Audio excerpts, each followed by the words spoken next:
Hello guys, magluto tayo ng ampalaya na may egg. Maraming kamatis mga friends at saka bawang. Ihulog ko na yung ampalaya.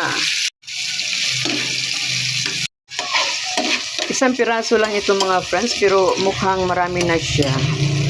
Ayan, tapos lagyan ko lang siya ng itlog, 2 pieces eggs at saka 1 ampalaya. Tomato 2 pieces, 1 piece of sibuyas, and garlic.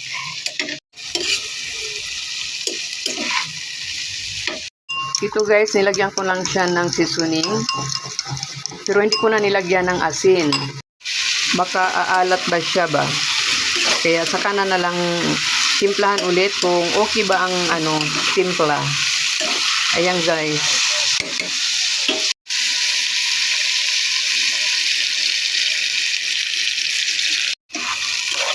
Mix lang natin ang ating nilutong ampalaya.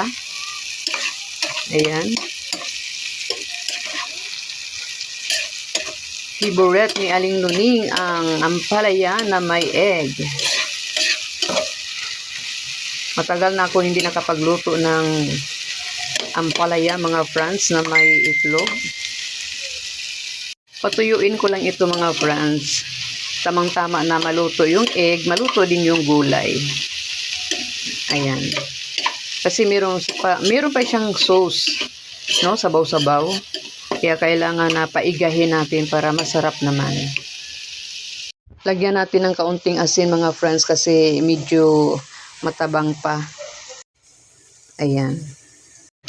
Ayan ang ating ampalaya. Malapit na siyang maiga yung sauce niya.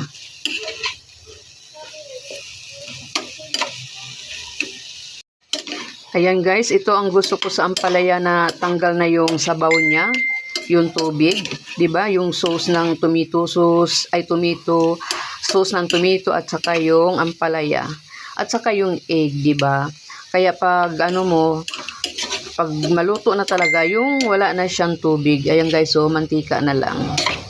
Ayan, in na lang siya. Sandali na lang ito mga friends. Tikman natin. Tama lang timpla mga friends. Hindi maalat. Mild lang ang nilagay kong asin. Ayan na guys, luto ng ating menu for today. Ampalaya na may egg.